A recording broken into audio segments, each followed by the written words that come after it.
എല്ലാവർക്കും പരാതി ഇഡ്ഡലി ഉണ്ടാക്കിയാൽ ശരിയാവില്ല, ചട്ടി പോലെയാവും ചിലപ്പോൾ പിളിന്നിരിക്കും. അപ്പം ഇതേപോലെ ഒന്ന് ഇഡ്ഡലി ഉണ്ടാക്കി നോക്ക്. ഇത് ഇഡ്ഡലി അരിയാണ്, ഉണ്ടയായിട്ട് വെളുത്തിരിക്കും. പൊന്നിയരി അല്ല കേട്ടോ, ഇത് റേഷൻ്റെ പച്ചരി, അത് ഉഴുന്നും പരിപ്പ്. ഇതുപോലെ ഇപ്പോൾ മിക്സിയിൽ അരയ്ക്കണ ഇതാണ് 4 കുഞ്ഞ് പാത്രം. മിക്സിയിൽ അരയ്ക്കണ കാരണം ചെറിയ പാത്രം എടുത്താൽ ഇതുപോലെ 4 പാത്രം ഇഡ്ഡലി അരി എടുക്കുക. അതേപോലെ തന്നെ 2 പാത്രം പച്ചരി എടുക്കുക. അപ്പോൾ 6 പാത്രം അരിക്ക് 2 പാത്രം ഉഴുന്നും പരിപ്പ്. ഫസ്റ്റ് ക്വാളിറ്റി ആയിരിക്കണം ഉഴുന്നും പരിപ്പ്. പൊട്ട ഉഴുന്നും പരിപ്പാണെങ്കിൽ ഇഡ്ഡലി ചട്ടി പോലെ ആയിരിക്കും. ഇനി ഇതൊക്കെ കഴുകി വെള്ളത്തിലിട്ട് വയ്ക്കുക. ഇത് എപ്പോഴാണ് കുതിരുന്നതെന്ന് വെച്ചാൽ അപ്പാട്ട, അല്ലാണ്ട് 2-3 മണിക്കൂറൊന്നും വേണ്ട. ഉഴുന്നും പരിപ്പ് കുതിരാൻ 1/2 മണിക്കൂർ മതി. ഇതാണ് ഫസ്റ്റ് ക്വാളിറ്റി ഉഴുന്നും പരിപ്പ്. അരിയും ഉഴുന്നും പരിപ്പും കുതിർന്നു. ഇതിപ്പോൾ 1 മണിക്കൂറാണ് ഇട്ട് വെച്ചത്. ഉഴുന്നും പരിപ്പിന് 1/2 മണിക്കൂർ മതി.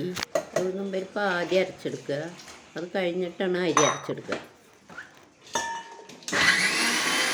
ഇപ്പോൾ ഉഴുന്നും പരിപ്പ് അരച്ച് കഴിഞ്ഞു. ഇനി അരി അരയ്ക്കാം. മിക്സി സുജാതയുടെ ജ്യൂസ് മിക്സി ആണെങ്കിൽ നല്ല പോലെ ഏത് അരി അരയും. ഇതുപോലെ വെണ്ണ പോലെ അരയണം ഇഡ്ഡലിക്ക്. ചിലവർ അരയ്ക്കില്ല. അരി അരച്ച് കഴിഞ്ഞു. ഇനി കുറച്ച് ഉപ്പിട്ട് ഒരുമിച്ച് കൂട്ടി വയ്ക്കുക. ഇപ്പോൾ മാവ് ഇത്ര അധികം വേണ്ടെങ്കിൽ കുറച്ച് കയ്യോടെ ഫ്രിഡ്ജിലെടുത്ത് വയ്ക്കുക. ബാക്കി മാവിന് ചിലപ്പോൾ മഞ്ഞും മഴയൊക്കെയുള്ള സമയത്ത് പൊന്തില്ല.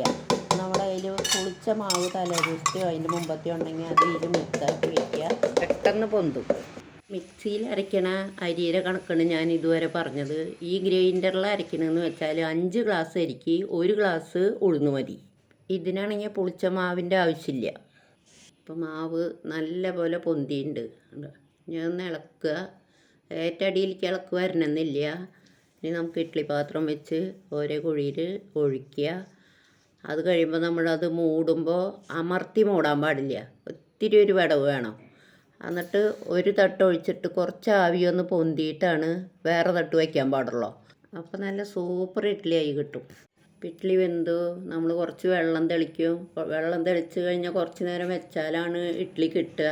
അതിന് എളുപ്പമായിട്ട് ഇഡ്ഡലിയുടെ പിൻഭാഗം പൈപ്പിലേക്ക് ഇങ്ങനെ കാണിക്കുക. അപ്പോൾ പെട്ടെന്ന് തണുക്കും. അപ്പോൾ ഇഡ്ഡലി വേഗം എടുക്കാൻ കിട്ടും, പെട്ടെന്ന് എടുക്കാൻ പറ്റും. ഇപ്പോൾ സ്പോഞ്ച് പോലത്തെ ഇഡ്ഡലി കണ്ടോ, നല്ല സോഫ്റ്റ് ഇഡ്ഡലിയാണ്. അതിന് നല്ല എളുപ്പത്തിലുള്ളൊരു സാമ്പാർ, പെട്ടെന്ന് തയ്യാറാക്കാൻ പറ്റണ ചിലവ് കുറഞ്ഞ സാമ്പാർ.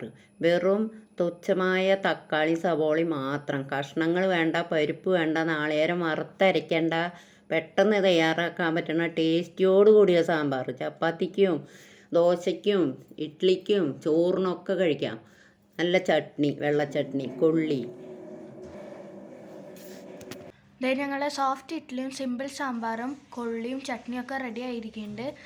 നിങ്ങൾ എന്തായാലും വീട്ടിൽ ട്രൈ ചെയ്ത് നോക്കാം. Okay, bye, thank U.